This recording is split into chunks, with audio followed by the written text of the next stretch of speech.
Hey there, thank you very much for joining me again today for a live stream about Dorico. And today I'm touching on a slightly different angle than usual, which is the Dorico iPad app. Now, I've been traveling a lot lately. I've been trying to keep up with a relatively heavy travel schedule while also trying not to drop the ball on writing a lot of new material. I usually try to write a couple of cues a week. And when I'm traveling, that can be really hard.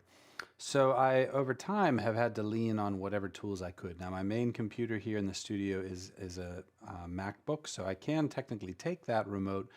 But honestly, I've found the rather limited capabilities of an iPad a bit more conducive actually to doing the sketching work, right? So I'm not getting carried away with instruments or expression maps or anything like that because the features are actually more limited. So I want to share with you how my workflow goes, maybe illuminate what this tool can do for you, especially obviously this is going to be targeted at Dorico users. But if you're interested in getting into using the Dorico for iPad version, then it's going to illuminate maybe what that does, what it doesn't do. It's definitely not Dorico Pro, but it's very useful and very constructive. So I'm going to kind of share how that's working for me. And then if you have questions, please post them in the comments as we go. Okay, so let's kind of start off talking about my tools. What do I need when I'm going? So this is my iPad right here. It's connected to a cable right now, but I've got the Magic keyboard, Apple Magic keyboard. Why do I invest in this extraordinarily expensive piece of gear? Well, mainly because the shortcuts, the keyboard shortcuts work reliably, and that's kind of key for what I'm doing.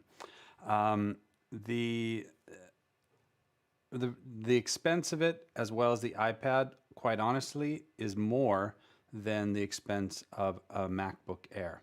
So whether you want that just running Dorico is completely up to you. The iPad version of Dorico has a feature in which you can unlock it. This is what's called a lifetime unlock. And I think when I bought it, I don't know if the prices have changed, but when I bought it, it was roughly $100, $130, something like that. And that unlocks all the features. Now there are a couple of reasons why I did that. First of all, it allows larger ensembles. So I think the basic version, if you just use the free iPad version, only allows you to have 8 or a dozen instruments in your ensemble, in your project, which is fine for sketching. But there's a lot of times I want to explore an idea and throw it across winds and strings and brass and see how it sounds. Or maybe I want 5 tracks of just percussion because I want to have a triangle and a bass drum in there, and I don't want to be limited to that stuff, okay? Since the more modern versions of iPad Dorico, Iconica Sketch is built into it as a library.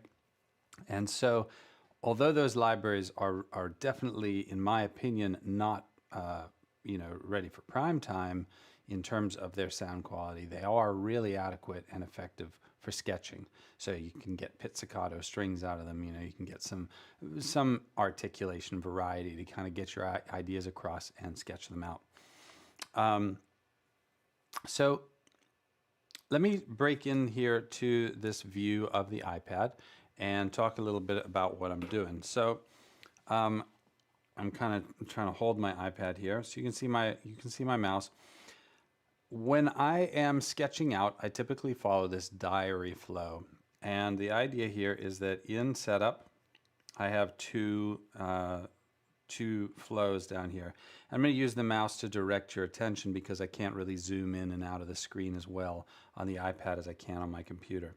So I create a diary flow and then a sketch flow. And in the diary flow, it's not intended to be really compositionally sound.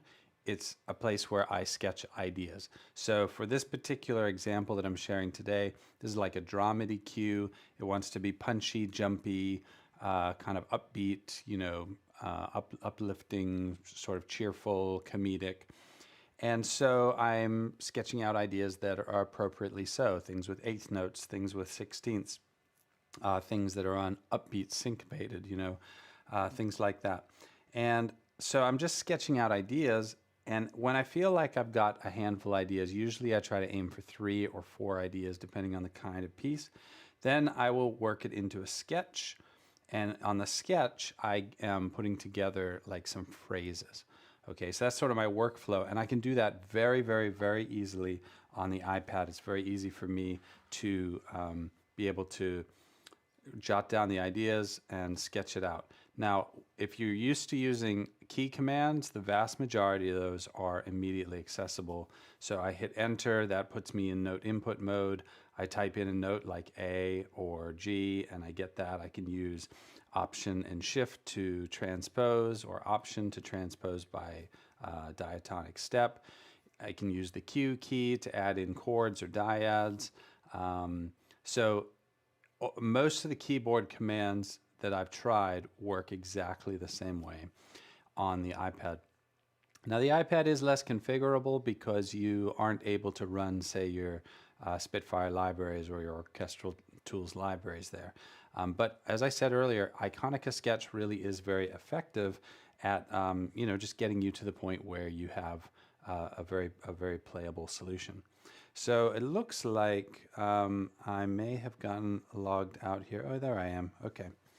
I see a comment here. You can see Iconica Sketch being the savior of this setup. Yeah, exactly. Right. So that's one of the things that, as Cubase is saying, one of the things that has drawn me to using the iPad, and I mentioned earlier, is the very fact that it's limited, because it's just all inclusive, right? It's just my iPad. It does have this version of Iconica Sketch. You can't really go into the interfaces. It's harder on the iPad to write advanced expression maps. It's harder to take real control of the playback template, that sort of stuff. So immediately all that stuff's off my mind, off my shoulders, and I really am just sketching musical ideas. And generally, the fact that I have to come up with musical ideas that work without grand collections of articulations is like a constraint that actually makes me creatively more effective. Because as I'm working on it, I'm thinking to myself, does this sound good even though maybe I've only got one kind of pizzicato, or the tremolo kind of sounds a bit iffy, but does this idea work with an iffy tremolo? Because if it does, it's probably going to sound really great once I lock it in with the Berlin series and I've got these great articulations and really nice sample libraries behind it. So it in a lot of ways is very conducive to a positive, productive, creative cycle for me, the very fact that it's limited. And I'm not going to be hauling around a hard drive. I'm not going to be worried about expression maps, percussion maps, all that stuff. It's all pretty much built in. But you do get the ability to, as you can see here, add more instruments. I'm going to grab my iPad here. So this is very similar. You come up here, I type in, okay, I want to put in, I don't know, a clarinet, because that would be a good pick. I hit enter. I get a clarinet over here in setup. I even get the down here, the score order kind of templates, right? Come back to the right. If you wanted to set up a alternate layout, you can do that over here and choose which flows are on there. So a lot of that functionality that you're used to from Dorico or Dorico Pro on your desktop is actually supported here. So I don't use the engrave mode hardly at all because I'm primarily concerned with composition. Play mode's very similar. You're going to get this kind of key editor down here. You do get the lanes if you want to look at velocity or dynamics. You can see what the expression map is that you're using. You can have some very limited control over the ports and such, but it is fairly limited what you can do in here. So my preferred approach, just to sort of summarize, is I bring my iPad with me. It's got lots of battery life. This is an iPad Pro. It's a 12.9-inch iPad Pro from 2021, I think. So it's not brand spanking new. It's very robust, plays back fine. I hook it up with my AirPods. I'm not worried about drivers or anything like that. It just works. And I sit on the plane, or I sit in the lobby, or my kids are you know, at some kind of event and I've got time to kill and I can work out some ideas. And when I get it back to my computer, let me kind of show you how that works. So I do need to change my view.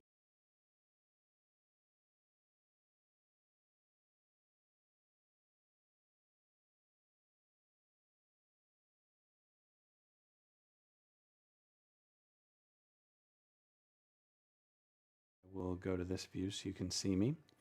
And then I'm going to go down here to open, and I get this, and I have an iCloud link directly to the Dorico folder. This is created in iCloud if you're a Mac user once you have the app installed. And here's my diary example. So I can literally open it right up from here, and this is my project, right? I've got my flows that I had set up here, the diary and the sketch. I've got my different layouts over here. I've got my instruments. You can see that it's synced up to clarinet. And if I go ahead and I make changes to this version, like I write some new phrases, I add some rhythm, I add some instruments, as long as it's saved to that same file in the iCloud folder that's created for Dorico, it's going to sync, right? So I can even continue kind of working on sketches and know that, oh, I'm going to be traveling, I want to work on that, and come back to it on my iPad, and there are all my changes. So it's really syncing nicely on iCloud. I don't have to do any kind of manual stuff as long as I'm on iCloud. So you're saying that you just lost audio. Oh, audio is back. Okay, I'm sorry about that, Cubase. Thank you very much for alerting me to that. I'm glad that it resolved itself. So last thing is, well, actually I've talked about it all. So what my tools are, what I personally went with the Lifetime Unlock on Dorico. I used the Iconica sketch library, which pretty much loads up by default. It's not like Dorico on your computer where you have to actually go in and choose playback templates or set instruments and set expression maps. On the iPad, you have limited options, but on the other hand, it just loads. You load a violin, it's going to load a version of Iconica Sketch with all the new versions, okay? So, yeah, life becomes much easier instantly once you're not dealing with expression maps. So I hope this is helpful. I hope it gives people a sense of what iPad can do. If you are on a Mac and you can take advantage of iCloud syncing, then that's really nice. If you can't, let me just show you one last thing.